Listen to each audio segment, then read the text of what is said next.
Tingin ko lang po sa'yo,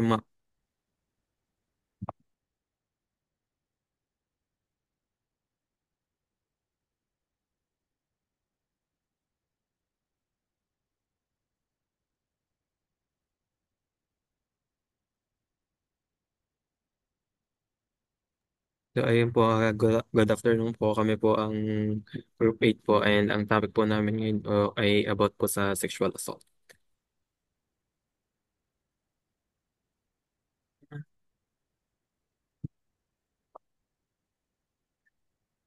Sa ano po namin to ay binubuo to po ng kami pong apat, sina Yuna de la Cruz po, Marjorie ano po Soriano, Justin Latosa po, at saka Custodio Mark po.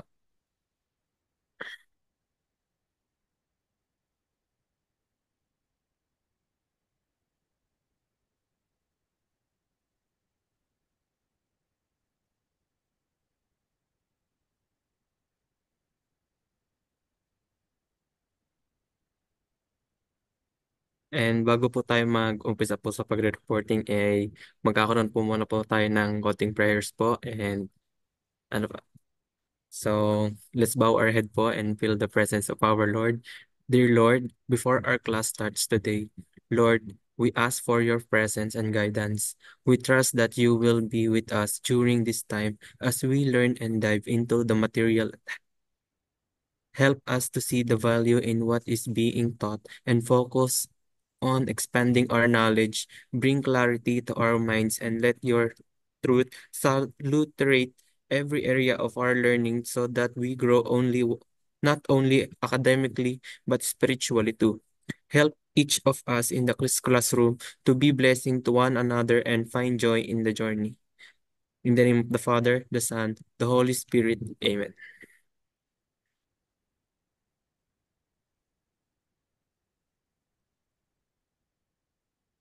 But he made me feel more calm.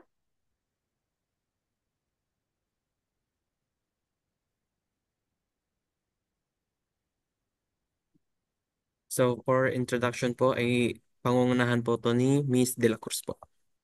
Miss De La Cruz.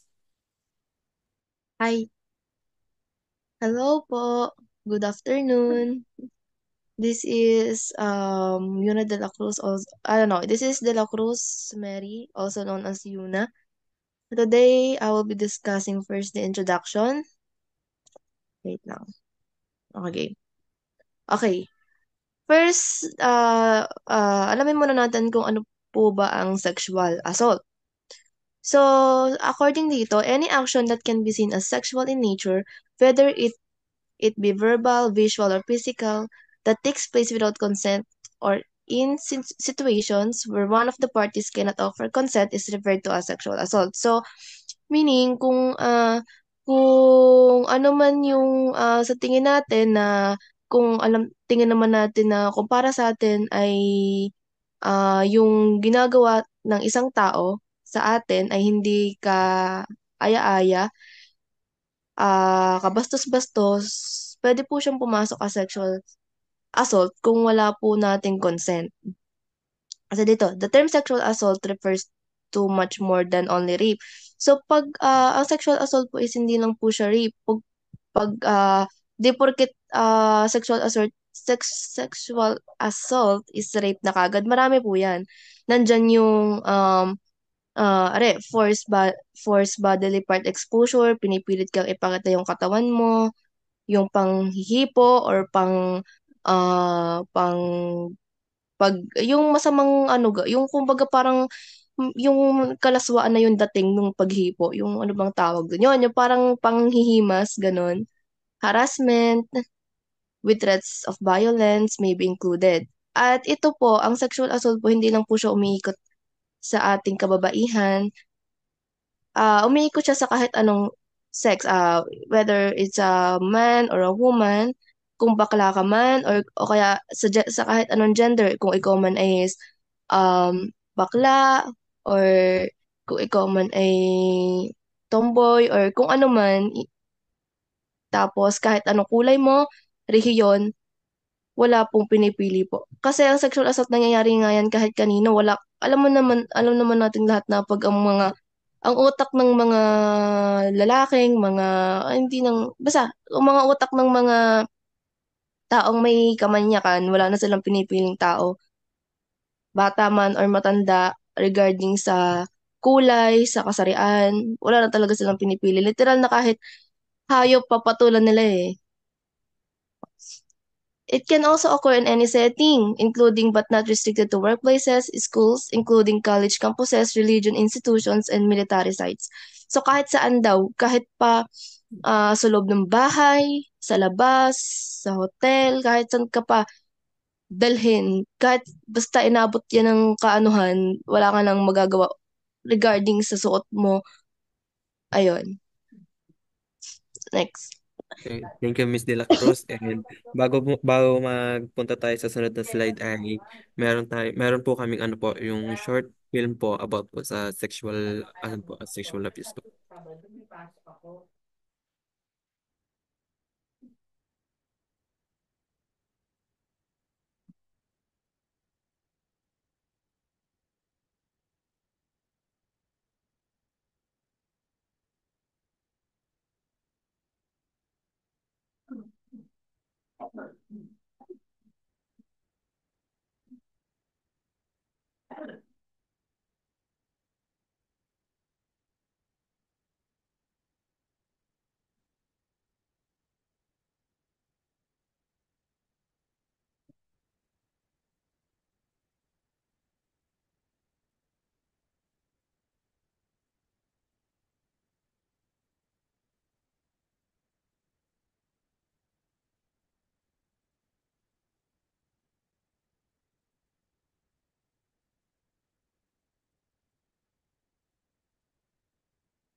Ay, wait lang po, sir. Wala po atang volume yung video.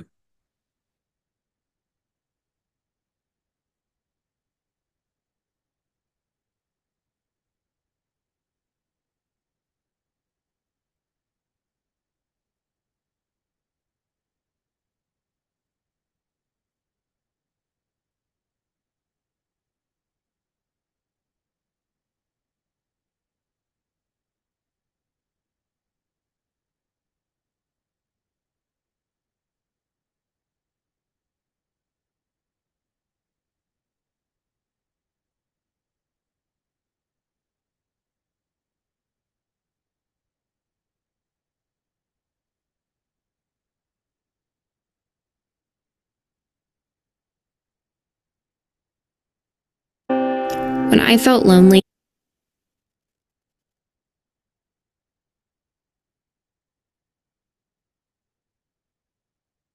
Ay, tara po, sir. Nilagyan ko na po ng volume. Pasensya po sa abala. when someone listens to you and makes you feel special, how could you suspect that they have something else in mind?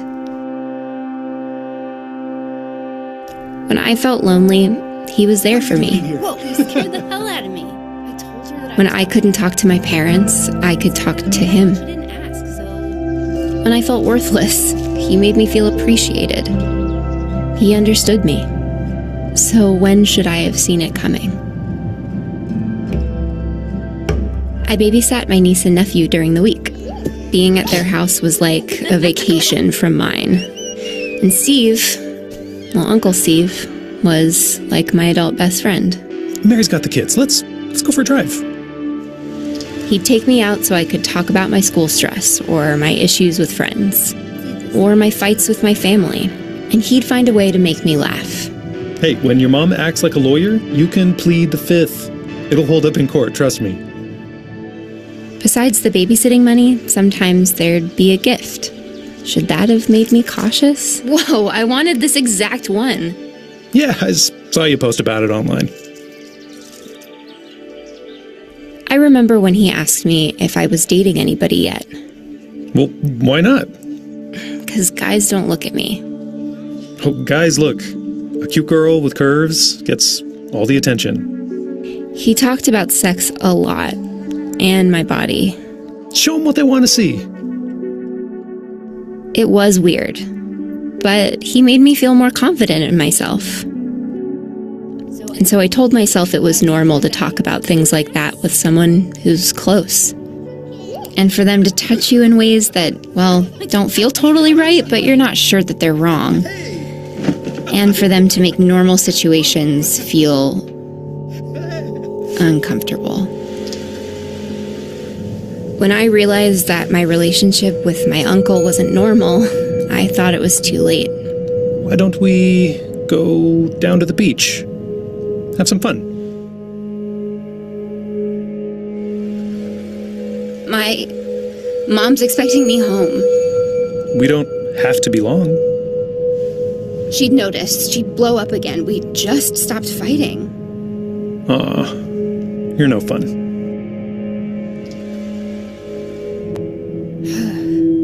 It's so easy to spot when it's happening to someone else. All the teasing and sex talk and gifts and touching. I didn't want to get him in trouble. I just wanted things to be normal again. But I didn't think it could be normal anymore because I'd let it go on for so long. I thought it was my fault. I spent months thinking I would keep it a secret forever, but I couldn't hide from my uncle. So I stopped babysitting my cousins and answering his calls. But our families lived so close. Was I just going to pretend everything was normal during the holidays? So I did the only thing I could think of. Mom, could we talk? Yeah, honey, sure.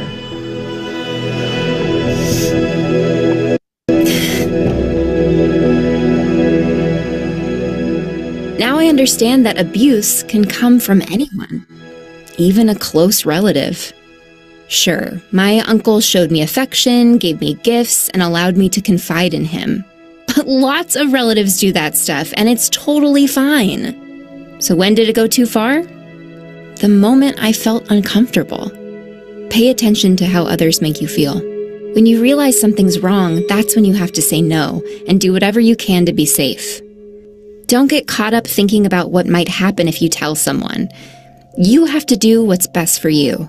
Sometimes that means getting help from an adult you trust. Listen, no matter what the circumstance or how long it's been happening, it's never too late to stop it.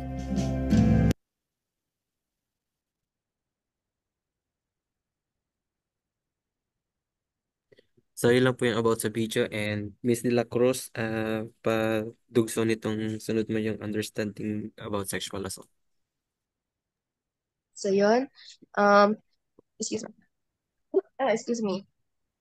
So, as you can see, sa napanood yung video is may connection yan dito sa ating topic ngayon. Nakalagay dito, sexual assault can happen between complete strangers, people you know well, people who are related, people who are sexually involved either grudgingly or eagerly, or people who are romantically linked now or in the past. So, ang sexual assault, wala din siyang pinipili sa relasyon ng dalawang tao sa isa't isa. Usually nangyayari siya sa strangers, 'di ba? Kapag minsan yung mga hindi mo kilala, bigla-bigla ka na lang ah hihigitin, gagawa ng masama, ng kalaswaan. Pero hindi porket hindi lang mga strangers ang gumagawa, syempre hindi mawawala yung mga relatives, mga mga relatives mo, katulad na lang ng pinanood natin kanina, like yung tito mo. Pero kadalasan kasi hindi napapansin yun ng mga tao kasi syempre nasa loob lang ng bahay, kayo-kayo lang yung magkasama doon. Excuse me. Including din yan, lalo na yung mga marami tayong nababalita na tatay na pinagsasamantalahan yung sariling anak na wala na din na pinipiling edad kahit na bata pa yung anak or malaki na. Kumbaga para kasing especially sa bata, uh, ano ang tawag dito? Tinatake advantage nila yung pagiging innocent ng kanilang mga anak, ganyan. And, ayun, nangyayari din siya sa mga, kahit kahit nga sa mag-asawa nangyayari din yan eh. Ano pa kaya sa ano pa kaya sa mga in a relationship pa lang? Sabi dito na nangyayari din daw sexual assault kahit na kayo ay mag-girlfriend or mag-boyfriend or kahit pa kayo ay dating mag-ex. Dating mag-ex. Kung kayo ay mag-ex, nangyayari din yan. So, ayun. Hindi talaga siya maiiwasan kasi ang hirap naman talaga kasing mahirap baguhin ang isip ng mga tao, especially men, pagdating sa mga ganyang bagay na tipong kahit lamang sariling dugo mo na is hindi sila talaga nakakapag-isip ng tama eh. Sa kata nila yon. At wala tayong magagawa doon kundi sarili na lang natin ang ating i-adjust sa kanila. And other behaviors such fondling, yun na nga, yung mga panghihimas, yung mga dito, hawakan ka lang sa mga private parts mo, kissing, yung mga yan, yung mga unwanted kissing, yan, consider din siya as unlawful. And, yan, if they take place against the victim's will or without their express of agreement. So, hindi ka, kahit pa as a joke, kapag ikaw ay, as a babae, kapag naramdaman mo na ikaw ay uncomfortable na siya, hindi siya tama, pwede na din siyang pumasok as sexual assault. Excuse me. Okay, sexual assault can also involve intercourse or penetration. Anybody can experience sexual assault, men or women, hindi lang babae. Kadalasan lang talaga is babae, pero may mga kalalakihan din tayo na ang kadalasan naman tumatarget sa kanila is yung yung mga gays, katulad na lang ng parang may bagong balita ngayon, 'di ba, sa GMA. 'Di ba lalaki 'yon? Kung alam niyo man 'yon, si Sandro. Lalaki siya pero napagsamantalahan pa rin siya na-assault pa rin siya ng mga gays. Ay syempre ang ating mga gay, ang ating mga straight, hindi din sila mawawala sa listahan natin. Mga bata kahit pa yung kahit nga mga sanggol hindi nakakaligtas eh. Mga batang walang kamuwang sa mundo, nadadamay pa. Adults, kahit matanda, elderly, and people of all sexual orientations are all susceptible. Next po.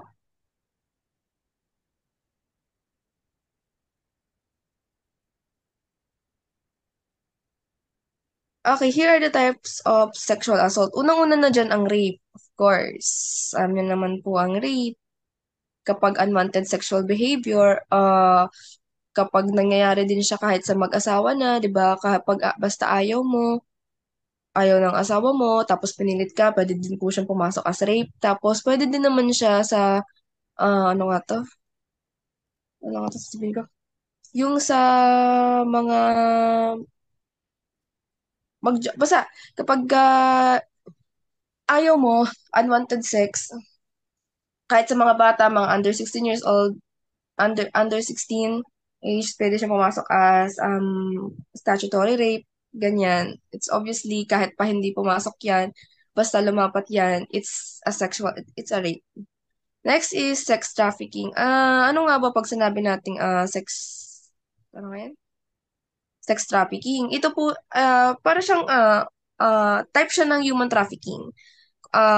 Ito yung mga victim natin na pinipilit or dinideceive, ginagamitan ng deception para magtrabaho, gumawa ng mga sexual activities. Kanya dyan na din yung mga pornography, yan, pinipilit nilang magtrabaho.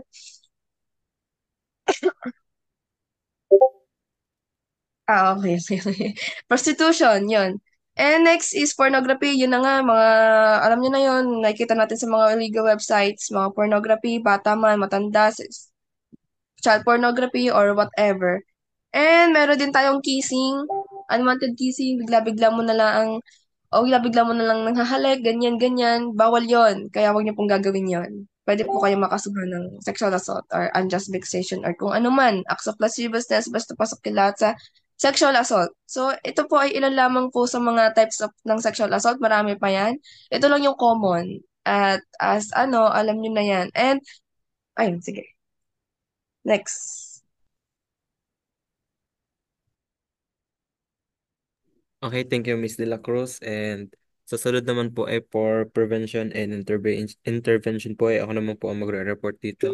And una po ay sa ano po ng prevention and intervention po ay multimodal preventative techniques are necessary for success from a young age. It is crucial to educate children about consent, healthy relationship, and bystanding intervention. Important first measure include empowering people to identify and confront problematic behaviors, encouraging polite attitudes, and addressing systematic problems like drugs and alcohol misuse. It is equally necessary to create circumstances that assist survivors and use social and local systems to hold and perpetrators accountable. And for ano naman po ay meron po kami itong inano po pong examples. Ito po yung sa mga pwede pong maging examples po ng sexual violence po. Ang una po ay being used sexually in a way that is humiliating. Padalwa po ay being forced to coerced to have sex without protection from sexual transmitted disease. Yun po yung ano, yung pakikipag-sex po ng mapawala pong protection na pwede pong makapagsalin po ng sakit po. At patatlo po ay sexual photos or videos being posted online without your consent. Yung pong habang po kayo nag-i-intercourse po ay yung pong binibidyohan po kayo ng walang kaalam-alam, yung wala po kayong consent na hindi nyo po alam na yung po palang katawan nyo po ay nakapost na po sa mga social media po, sa mga site po, gano'n-gano'n po. And pang-apat po ay being coerced, threatened, o to force to perform any sort of sexual activity. Yung pong ano po, yung pagparsa po sa inyo na paggawa po dun sa ano po, kahit sa ano man pong activity ng sa sexual po. And lastly po ay being spoken to in sexual way that you find offensive or degrading. And for susunod naman pong examples ay for effects of sexual violence po. Ang una po ay feeling as if everyone could see what happened to you. And padalo po ay engaging in self-harm or self-humiliation or worse, suicide po. Yung pangyayari pong yun ay pwede pong ano po, yung ano po sa sarili natin na maaari pa pong mapapunta po sa pagsa-suicide. And patatlo po ay an urge to use alcohol, drugs, or gambling excessively. Yung pong pag ano po, pag inom po ng madaming alcohol, yung sa pagpunta din po sa paggamit din po ng mga droga, at saka yung sobrang dalas po ng pagsusugal po. And ang apat po ay yung feeling unsafe and scared that it would happen again. Yung pong takot po kayong halimbawa po, parang normal lang po pero po pagdating po sa inyo yung may trauma na kayo dun sa pangyayari pong yon. At sunod po ay not being able to fall or stay asleep po. Yung hindi po kayong makatulog or hirap po kayo makatulog sa gabi po. And lastly po ay yung pong feeling overwhelmed with range of emotions like anger, fear, and numbness po. At para po dito sa part na to ay tinatawagan ko po si Marco Studio po. Marco Studio. Hello po, good afternoon. So, ito, myths and stereotypes. Debunking common myths and stereotypes about sexual assault victims and perpetrators, such as the idea that victims are asking for it or that perpetrators are always strangers. So, yun yan, mga typical na myths at saka stereotypes, yung laging iniisip na yung mga biktima ay ginugusto na nangyayari sa kanila yun. Well, although, yeah, may mga chances na nakikita sila as potential victims, hindi naman nila hinahangad na mangyari sa kanila yun. At saka, hindi naman lagi yung mga nang-assault, mga strangers. Kaya, yun nga, tulad nga ng video kanina, relative yung, ng biktima sa kanya, yung perpetrator. So, next, survivors' experiences. Personal stories and accounts from survivors of sexual assault, including their experiences with trauma, healing, and recovery. So, yan nga, self-explanatory na naman tong survivor experiences.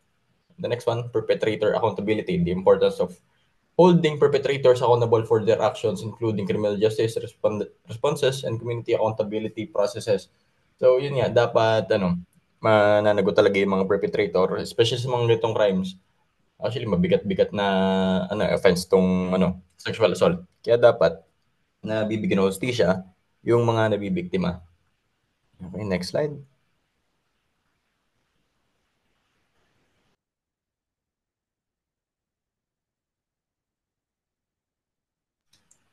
Support systems. The role of support systems such as crisis, hotlines, counseling services, and advocacy organizations in helping survivors recover from sexual assault.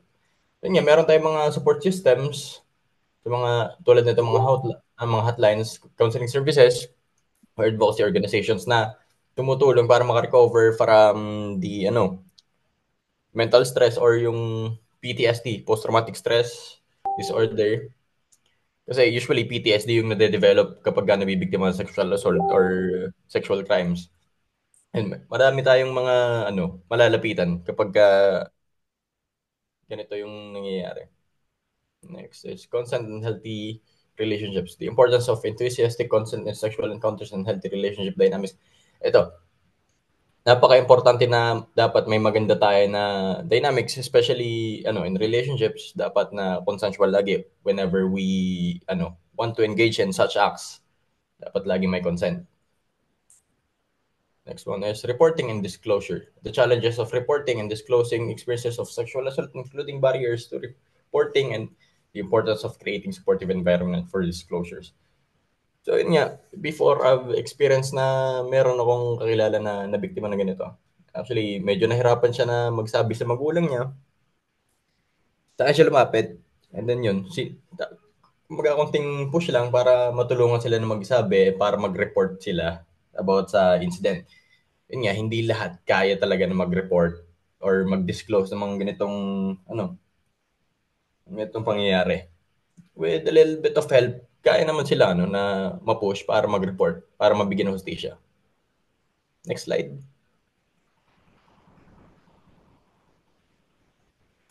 Prevention strategies. Effective strategies for preventing sexual assault such as education programs, community outreach initiatives, and bystander intervention training.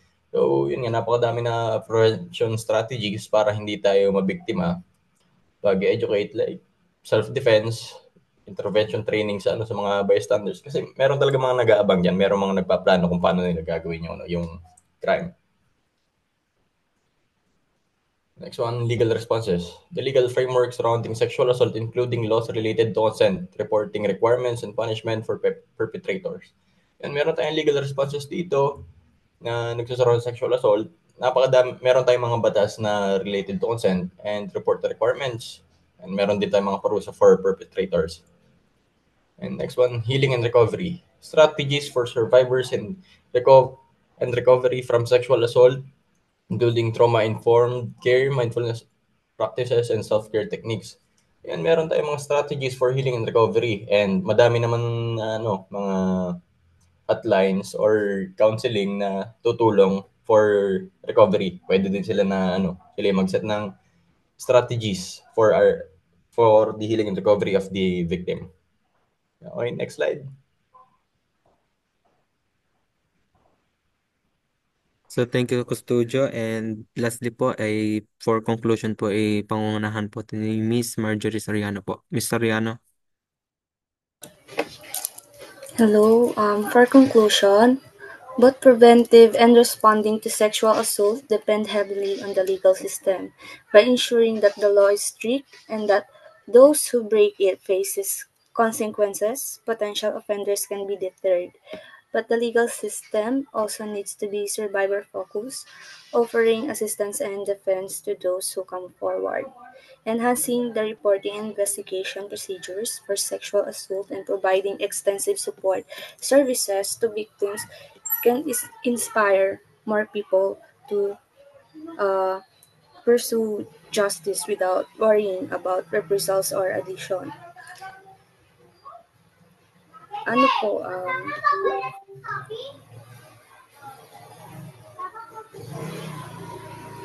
in this conclusion po,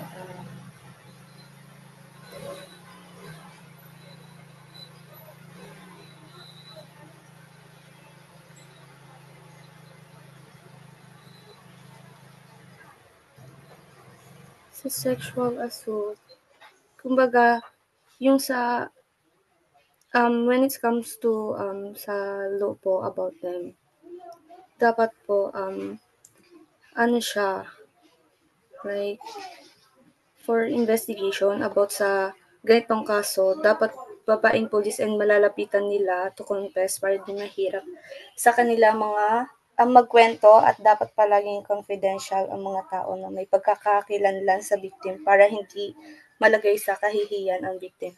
Kasi nga naman, if you were a person na nakadanas ng sexual assault, hindi mo siya totally agad masasabi sa ibang person. Lalo na if, like, hindi mo kasi ng gender, something like that. Like, if you're a woman, this is just an example if you were a woman, then nakaranas ka ng ganun, like, syempre, parang opening up to someone na wala kang na hindi ka komportable sa taong yon, makakapagsabi ka ba sa kanila? May mapapagsabihan ka ba? Something ganun. Parang mahirap siya sabihin. Ganun. And yung sa law, dapat yung mga potential offenders na gumawa ng something sexual na pinagbabawal, dapat ma-apprehend sila dahil sa ginawa nilang ganun nga, kabastusan na like, sinong papayag na, like, parang, naranasan mo yung something sexual assault din, yung ng sexual assault sa'yo, hindi ma-apprehend, like, parang, parang wala kang makukuhang justice, no? And like, parang, syempre, lalo kang, feeling mo malulugmok ka kasi nangyari sa'yo yun, tapos, yung gumawa nun sa'yo, yun na sexual assault sa'yo, nakikita mo lang dyan palakad-lakad, something, na parang hayahay ang buhay, ang sarap ng buhay, na parang wala siyang ginawang something na mali, ganun. Next.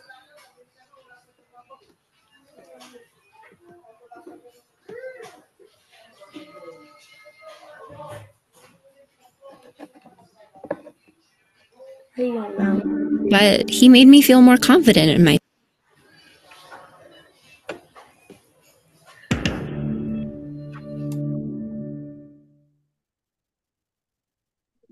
So, yun lang po, sir. Yun lang po yung buong report po namin. Salamat po.